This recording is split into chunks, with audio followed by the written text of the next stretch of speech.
título da nossa lição esta manhã é A Realidade ou a Rotina.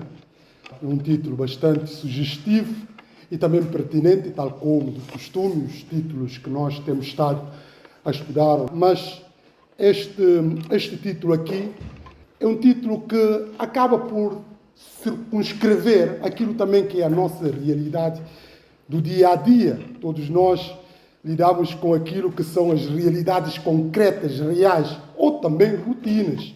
Aquelas rotinas que nós temos que fazer porque tem que ser mesmo feita assim. E há outras coisas que são as realidades que nós vivemos com mais intensidade, que encaramos com mais assertividade, com mais compromisso, com mais entrega e por aí fora. Logo, a nossa vida é feita de realidades concretas, reais, que despertam em nós entusiasmo, alegria e contentamento, como também aquilo que são as rotinas, que propriamente temos que fazer, mas não é propriamente aquilo que nos desperta mais atenção e mais vontade e mais entrega e por aí fora. Não vou agora estar a especificar, a enumerar essas realidades, porque todos nós basta autoavaliarmos a nossa vida para sabermos aquilo que nós consideramos como sendo rotinas. Por exemplo, há muitas pessoas que encaram o trabalho como sendo uma rotina. Pronto, tem que trabalhar porque não há outra alternativa, mas não é propriamente uma coisa que encaram com alegria, com contentamento, com devoção e com compromisso vincado e por aí fora. Pronto, fazem isso por obrigação, porque são obrigados e acabam por traduzir numa mera rotina. Mas há aquelas coisas que nós, enfim, encaramos com vivacidade, que nós entregamos, que nós gostamos de fazer e que nós damos tudo ao máximo e por aí fora. Dou um exemplo também, mas que acho que é transversal também a todos, por exemplo, a família. Parte significativa das pessoas encaram a família como sendo seu baluarte, o seu reduto último, as suas expectativas e também felicidade e realização. Pronto, logo aqui já não podemos considerar propriamente esta realidade comparativamente com outras realidades. Mas, do ponto de vista cristão, a nossa vida tem que ser pautada, acima de tudo, pela realidade. Não em rotinas, não em superficialidades, não em fingimentos, não em obrigação forçada e por aí fora. Não. Tem que ser algo deliberado, algo consciente, algo de entrega e algo que realmente nos faz sentir bem, etc, etc. Por isso, essa lição da nossa escola bíblica dominical confronta-nos com esta realidade, que é a realidade que tem que fazer parte da nossa vida como sendo transformados pelo poder de Deus, ou também aquilo que podemos considerar como rotina, aquelas pessoas, enfim, que são crentes, mas que continuam a ter uma vida bastante apática e com uma letargia ou inaptidão, assim, do ponto de vista espiritual, e por aí fora. E tudo isto nós sabemos que estas realidades acabam sempre por ter repercussões práticas na nossa vida, quer seja numa perspectiva positiva, como também numa perspectiva negativa.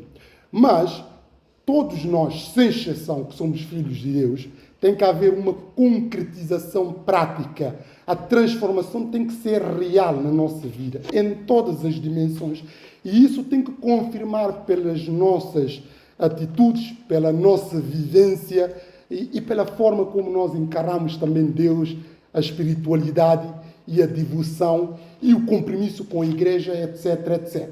Logo, isso tudo tem que ser realidades concretas e concretizáveis na vida de um cristão.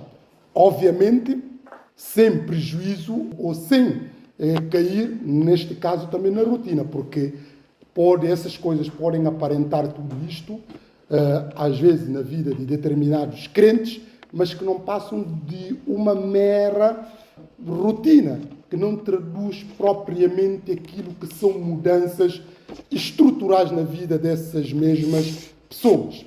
E quem leu a revista da escola dominical dava algumas ilustrações nesse sentido. Por exemplo, a leitura da palavra de Deus. Há pessoas que leem a palavra de Deus meramente por uma questão de rotina. E há outras pessoas que procuram ler para tentar absorver a sua mensagem e aplicá-la também na sua vida. Não propriamente naquela coisa de, enfim, aquela correria de achar, olha, já li a Bíblia toda, já li a Bíblia mais do que quantas vezes. É importante, não estou a pôr isso em causa, mas o mais importante é ler e extrair a verdade da palavra de Deus e também aplicar na nossa vida. Só daí que nós ultrapassamos esta dimensão da rotina. E rapidamente vou pedir um irmão, uma irmã, que nos possa dirigir na leitura bíblica do Salmo 42. Quem encontrar primeiro pode nos dirigir nesta leitura bíblica. Obrigado pela leitura, estimada irmã. Este salmo, que é um salmo bastante conhecido por a maioria dos crentes, espelha esta realidade que nós vamos hoje estar a desenvolver na nossa lição da Escola Bíblica Dominical. A importância primária que a transformação real tem nas nossas vidas. Quando nós somos transformados pelo poder de Deus, quando nós encaramos a palavra de Deus como sendo algo real na nossa vida, isto tem, como eu disse há bocado, fortes repercussões positivas nas nossas vidas. E isto também ajuda-nos, habilita-nos a podermos lidar com vários cenários, sobretudo situações de adversidades, de contradições e de contrariedades. Só absorvendo na íntegra a palavra de Deus que nós estamos plenamente capacitados para enfrentar situações muito adversas que certamente vão surgir na nossa vida. Mas é preciso, de antemão, que haja uma transformação, que haja uma aferição daquilo que são os grandes princípios e os grandes valores da palavra de Deus. Aquilo que são a essência da mensagem de Deus. Porque quando nós estamos habilitados nisso tudo, aí nós podemos enfrentar qualquer tipo de problemas, obviamente com a ajuda do Todo-Poderoso Deus. E aqui, como nós vemos, o salmista, quem escreve este salmo, era uma pessoa devotada, que era uma pessoa que lia a palavra, era uma pessoa que conhecia a palavra, era uma pessoa que tinha intimidade com Deus. E estas realidades não eram meras rotinas, porque nós sabemos quando a pessoa que se diz crente, o Filho de Deus, encara realidades espirituais como rotina, essas pessoas têm grandes dificuldades de enfrentar situações adversas que vão surgir. E muitas destas pessoas, usando a expressão do apóstolo Paulo, quando a adversidade vem, eles naufragam na fé. Ou seja, não conseguem suportar tamanhas contradições e acabam por entrar em própria contradição com a palavra de Deus. Mas quando estas realidades são reais na nossa vida, através de um conhecimento, através de intimidade com Deus, através de procurar viver de acordo com a vontade de Deus, quer dizer, isto aqui há todo um caminho para nós podermos continuar a depender de Deus, independentemente das circunstâncias, sejam favoráveis ou não, circunstâncias que nós conhecemos ou não, circunstâncias que antivemos ou não, nós acabamos por aceitar aquilo que é a vontade de Deus para aquela situação e, inclusive, ter esperanças de que Deus é poderoso para reverter a seu tempo este quadro que vamos enfrentar. Por isto, este salmo aqui, na minha tradução, no versículo 1, começa logo a dizer: como a corça sedenta em busca do rio, assim eu suspiro por ti, meu Deus. Nós sabemos que quando nós temos intimidade com Deus, isso também desperta em nós a motivação de continuar neste relacionamento. Quer dizer, à medida que nós vamos tendo intimidade com Deus, através da leitura da palavra, através de oração, através de envolvência nas coisas de Deus, isto acaba também por ser, enfim, estímulo ainda mais para nós queremos continuar nesta dependência constante, nesta dependência de estarmos envolvidos nas coisas de Deus, naquilo que tem a ver com a igreja, naquilo que tem a ver com todo o círculo que envolve também filhos de Deus.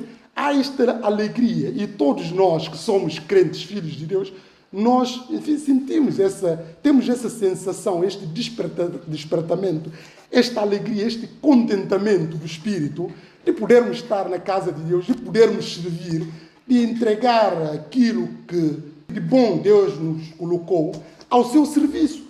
Qualquer crente tem essa alegria de fazer a obra de Deus, de usar os seus dons e talentos em prol daquilo que é a causa de Deus. E isto tudo faz com que nós estamos envolvidos. Se eu perguntar agora, imagine, irmãos ou irmãs que já estão muitos anos da caminhada cristã, quer dizer, para dizer a esses irmãos ou irmãs para deixarem de vir à igreja, quer dizer, isso é complicado, é muito complicado, ou para afastá-los da presença de Deus, muitos não vão conseguir, porque esta dinâmica espiritual que nós vivemos da igreja, que alguns começaram desde tenra idade, há pessoas que começaram dos bancos da igreja, tal como eu e muitos outros, que nós nascemos, aquilo que nós conhecemos, a nossa vida é a igreja. Eu costumo dizer, sou filho da igreja e vou ser sempre filho de igreja até o fim. Eu não consigo não estar na igreja ou não estar envolvido na igreja. Isso foi desde a Guiné-Bissau e aqui e em qualquer outra parte que eu vou. A igreja é tudo para mim. E certamente aqueles que são também filhos de Deus, a igreja é tudo para nós. Quando nós somos tirados da igreja, quando digo a igreja aqui bem entendido, Deus na nossa vida, nós perdemos, nós ficamos desiludidos, nós ficamos frustrados, nós ficamos abatidos, nós ficamos desapontados. Mas estas situações podem acontecer, não propriamente pela nossa iniciativa, nós sabemos que podemos, enfim, por razões várias e também alterações circunstanciais, podemos ser vedados esta comunhão, esta realidade de estarmos envolvidos nas coisas de Deus, ou de podermos estar, inclusive, na casa de Deus, pode acontecer por razões depois que nós vamos ver a seguir. Mas como nós vemos aqui, o salmista começa a destacar esta realidade. Como a corça sedenta em busca do rio, assim eu suspiro por ti, meu Deus. Ou seja, esta ligação, esta conectividade, cordão umbilical de as pessoas que conhecem a Deus, de ficar permanentemente dependentes do próprio Deus. É isto que a palavra de Deus espera de nós, é isso que é a transformação real que deve acontecer a todos aqueles que genuinamente nasceram de novo.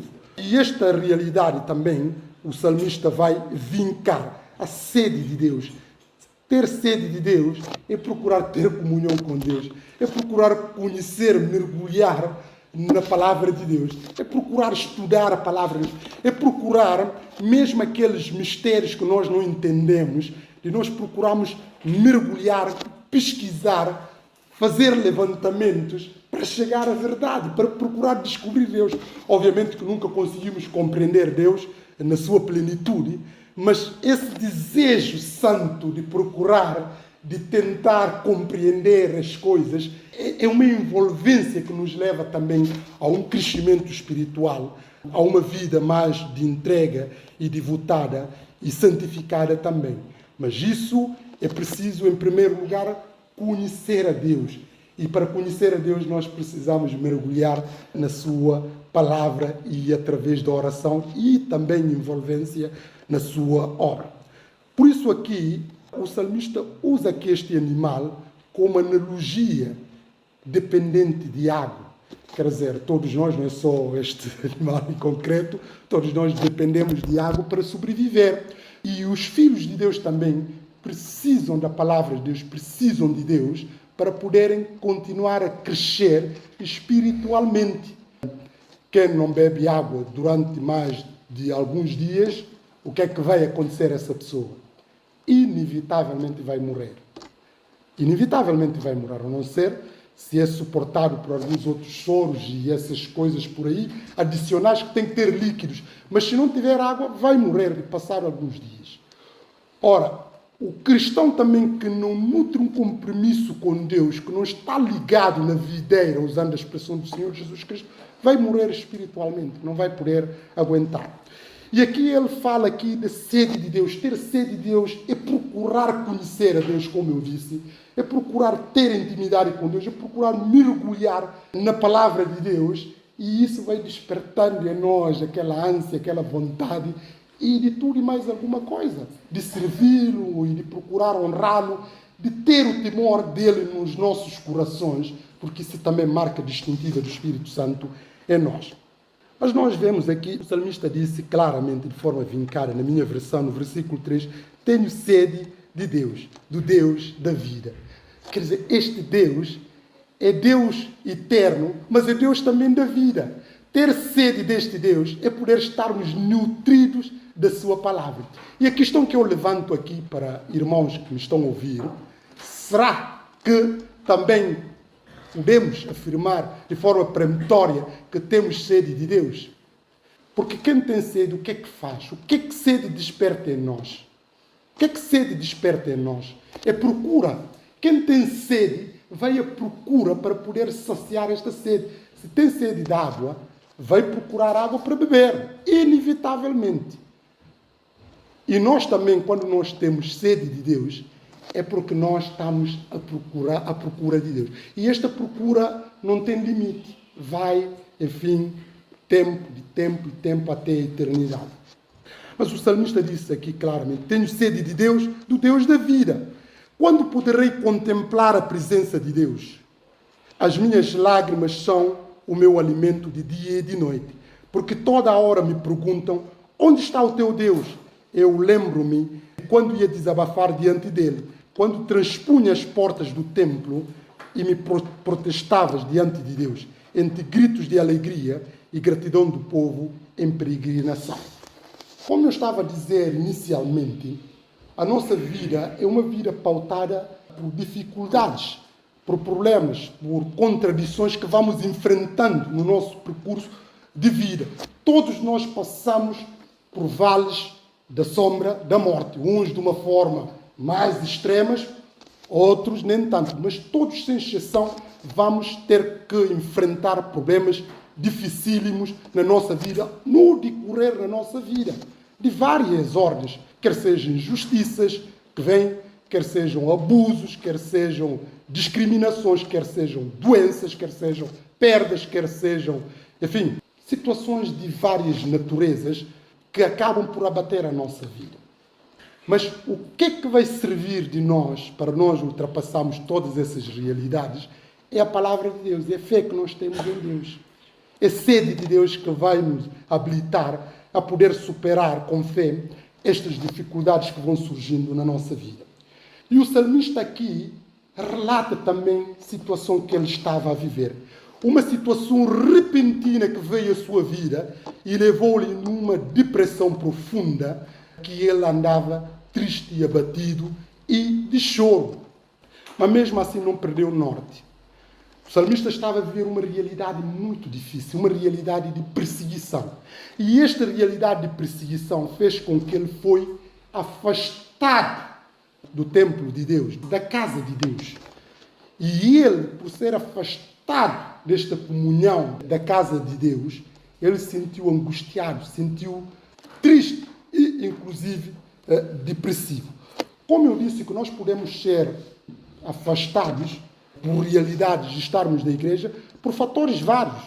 Por exemplo, já a nível de saúde.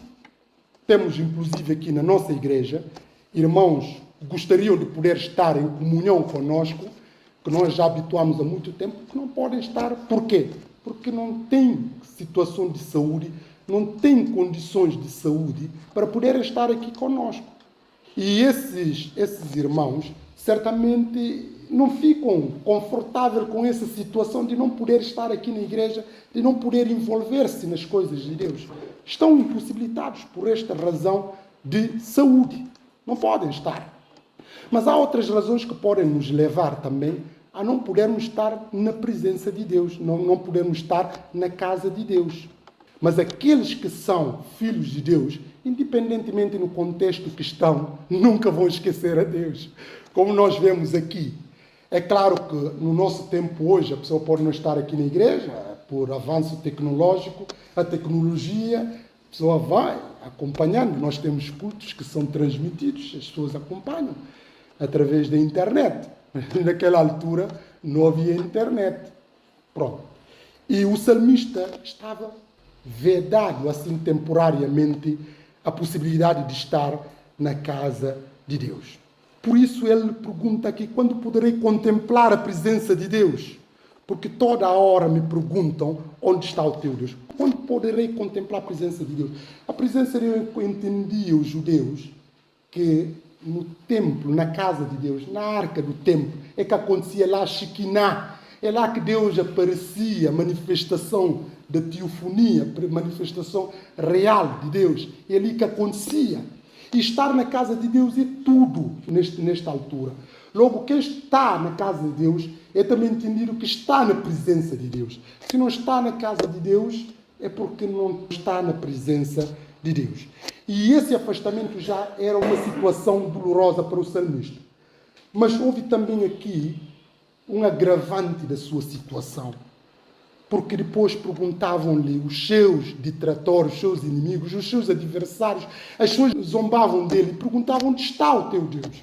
E quando lhe perguntavam onde está o teu Deus, essa pergunta é uma pergunta retórica, não é propriamente a intenção de procurar saber onde é que está o teu Deus para perceber o que é que o salmista estava a dizer. Não, é onde está o teu Deus por estares a viver essa situação. Aquele Deus que tu, enfim, devotas, não é aquilo que tu pensas. É uma forma de escárnio, uma forma de zombaria, de desprezo e de ataque direto ao salmista. Ele já estava a viver uma situação e houve novamente agravante perante os inimigos que lhe perguntavam a toda a hora onde está o teu Deus. Mas ele depois vai dizer, eu lembro-me de quando ia desabafar diante dele, quando transpunha as portas do templo e me prostrava diante de Deus, entre gritos de alegria e gratidão do povo em peregrinação. Esta envolvência que eu estava a falar, que envolvia também não só a presença de Deus, como também o próprio povo de Deus, que encerrava toda esta dinâmica espiritual que visava, em última instância, o louvor e agradecimento ao nosso todo-poderoso Deus. Eu prostrava diante dele, entre gritos de alegria e gratidão do povo em peregrinação. É isto que acontece quando nós, enfim, estamos na casa de Deus, quando estamos a cumprir a vontade de Deus, quando estamos a viver a palavra de Deus, nós sentimos paz, sentimos alegria interior, temos um apaziguamento, temos uma reconciliação tanto com Deus, conosco e também com todos aqueles que nos cercam. Ou seja, há uma mudança real que vai refletindo também a felicidade que inunda a nossa alma. A toda esta envolvência, o salmista está a lembrar estas realidades práticas. Eu prostrava diante de Deus entre gritos de alegria e gratidão. Alegria por aquilo que Deus fez na sua vida e que também denota a gratidão. Porque é importante lembrar o que Deus fez por nós, porque a gratidão é um ato de lembrar. Quem não lembra, quem não usa a memória, dificilmente é uma pessoa grata. As pessoas ingratas, eles não usam memória para lembrar as benfeitorias, as bênçãos que receberam por parte de Deus. E quando a pessoa não usa a memória e fica só a ver a situação concreta que vive, essa pessoa acaba por ser ingrata, mesquinha, pessimista e adota uma postura de vida cheia de ingratidão e por aí fora. Mas nós vemos aqui gritos de alegria e gratidão do povo em peregrinação, do povo de Deus que, enfim, cantava em peregrinação. E depois, no versículo 6, ele pergunta, por que hei de estar desanimado e preocupado? Quero confiar no Senhor, ainda o hei de louvar, Ele é o meu Deus e o meu Salvador. A questão que ele pergunta aqui, por que estou desanimado? Porque está a bater a minha alma, na tradução de João Ferreira de Almeida. Porque está a bater a minha alma. Essa pergunta é pertinente o salmista colocar. Porque nós sabemos que há pessoas que ficam tristes, que ficam com uma situação, com tumultos interiores, às vezes não têm motivos. Não há motivos para estarem tristes ou para acharem que a sua vida é uma vida infeliz, é uma vida que não tem propósito. Nós conhecemos pessoas que estão permanentemente a queixar, que estão permanentemente a reclamar da sua vida, mas se pararem para pensar e verem a sua vida no geral, vão chegar à conclusão que não têm motivos para estarem nestes queixumes, etc, etc. Por que é que eu estou a dizer todas essas regras? É claro que nessas situações há sempre exceção, porque nós sabemos que há sempre alguma desconexão inicial da educação das pessoas que levam com que as pessoas tenham essas ideias e por aí fora, situações de infância, inclusive, que pode ter a ver com rejeição, com abuso, violência, discriminação e também situações de injustiças, de traumas que às vezes as pessoas, ou perdas inclusive, que as pessoas às vezes não conseguem superar, porque ao fim e ao cabo somos todos humanos e somos suscetíveis de passar por situações de doença e por aí fora. Pronto. Mas, sem propriamente ter nestas situações, há pessoas que ficam tristes, mas não têm motivos plausíveis para estarem tristes. Mas o salmista pergunta aqui, por que de ficar desanimado e preocupado? E depois ele diz, quero confiar no Senhor e ainda hei de o louvar. Ele é meu Deus e o meu Salvador. Aqui, esta marca que eu estava a dizer, o antídoto para qualquer tipo de problemas, quer seja problemas de discriminação, de violência, de violação, de abuso, de perda, de injustiças, de doenças, de tudo o que acontece na nossa vida, o antídoto de um cristão é ter fé em Deus e esperar em Deus. Porque Deus, no seu devido tempo, vai pôr a justiça, vai fazer-nos triunfar, vai fazer-nos ultrapassar aquela situação e continuar a ter aquela alegria do Espírito, a alegria do contentamento da salvação. O salmista, em outro contexto, diz, ainda que eu andasse pelo vale da sombra da morte, não temerei mal algum, porque tu estás comigo. E este vale, nós sabemos, estar próprio vale não é uma coisa confortável.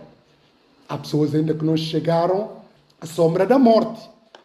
Há pessoas que não chegaram a esses extremos, mas temos irmãos, inclusive, que tiveram essas experiências ou que possivelmente poderão estar a viver essas experiências.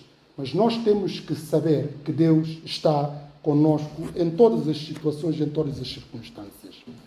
Depois no versículo 7, sinto-me tão desanimado, meu Deus, por isso penso muito em ti, desde as terras do Jordão e dos montes Hermon e Missar, pelas profundezas ouve-se ecoar o ruído dos teus trovões. Todas as tuas vagas passaram sobre mim. Sinto-me desanimado, sinto-me triste. O salmista vivia essa situação, mas mesmo passando por esta situação, ele nunca colocou em causa o seu compromisso com Deus.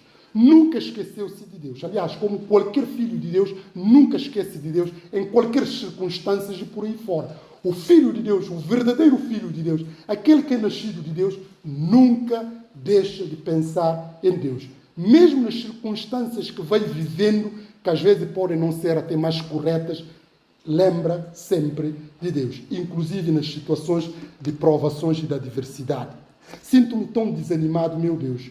Por isso penso muito em ti. À medida que vamos tendo problema, aí também nós pensamos em Deus. Desde as terras do Jordão e dos montes Hermon e Missar. Quer dizer, a trajetória que vai fazendo porque estava a ser perseguido. E autores sagrados atribuem este salmo a Davi. E se nós vemos aquilo que é a vida de Davi, quando da sua perseguição, ele podia falar aqui da sua vida, lembrar da sua vida familiar, ou lembrar do seu estatuto de herói nacional e por aí fora. Mas não é isso que lhe estava a criar desgosto. O que estava a tirar o desgosto é de não poder estar na casa de Deus. É de não poder estar envolvido nas coisas de Deus. Esta também é outra marca distintiva daquilo que são valores temporários e mundanais, daquilo que são os valores eternos. Obviamente que todos nós estimamos a nossa família, nós estimamos o nosso contexto social, Mas muito mais do que isso, a primazia é a palavra de Deus. Por isso diz a palavra de Deus, buscai primeiro o reino de Deus e a sua justiça, e todas essas coisas e demais vos serão acrescentadas pela vontade de Deus. Mas essa é a saudade de Deus que ele estava a sentir. Mas ele mostra aqui como é que tem sido provado. Pelas profundezas ouve-se ecoar o ruído dos teus trovões. Todas as tuas vagas passaram sobre mim. Quem falou desta situação foi Jonas. Jonas também reportou, mas Jonas estava mesmo na barriga do peixe. Ele viveu literalmente estas realidades. Mas depois no versículo 1, mas o Senhor enviar-me-á durante o dia o seu amor, para que eu à noite o louve com um cântico, uma oração ao Deus que me dá vida. O choro pode durar uma noite, mas a alegria vem de manhã. Quer dizer, no devido tempo de Deus, o salmista aqui demonstra essa certeza da confiança, mas o Senhor enviar-me-á durante o dia o seu amor, para que eu à noite o louve com um cântico, uma oração ao Deus que me dá vida. Quero dizer-lhe, ó Deus, meu defensor, porque tu esqueceste de mim? Porque hei de andar triste e oprimido? Por que eu tenho de sofrer assim?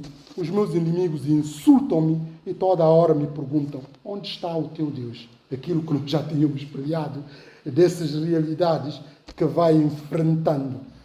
Onde está o teu Deus? Deus não está distante, Deus está sempre conosco. Mas mesmo nessas situações que podemos não compreender de forma plena, de forma holística, aquilo que passa na nossa vida, nós temos que continuar a ter fé. E é possível, inclusive, cantar, porque nós vemos aqui o salmista vai falando desta realidade, nos momentos difíceis, de provação. Nós podemos cantar nas tribulações, nós podemos cantar nos problemas que nós não entendemos. Isso é uma forma também de confiança. O Senhor Jesus Cristo, antes de enfrentar a cruz, na ceia que teve, que ele falou claramente da sua morte, depois de comer, o que é que ele fez antes de ir para o jardim de Getsemane? Cantou um hino. E este ato de cântico é um ato de confiança, mas também um ato de vitória por aquilo que nós confiamos que nós temos em Deus. E é possível cantar nas tribulações. E a questão que eu pergunto, e cantar aqui pode ser tanto literalmente como continuar a agradecer a Deus pela vida que nós temos, por estarmos a passar aquelas situações que nós não compreendemos, mas nunca revoltar contra Deus. Isso é a postura de um cristão, nunca revoltar contra Deus.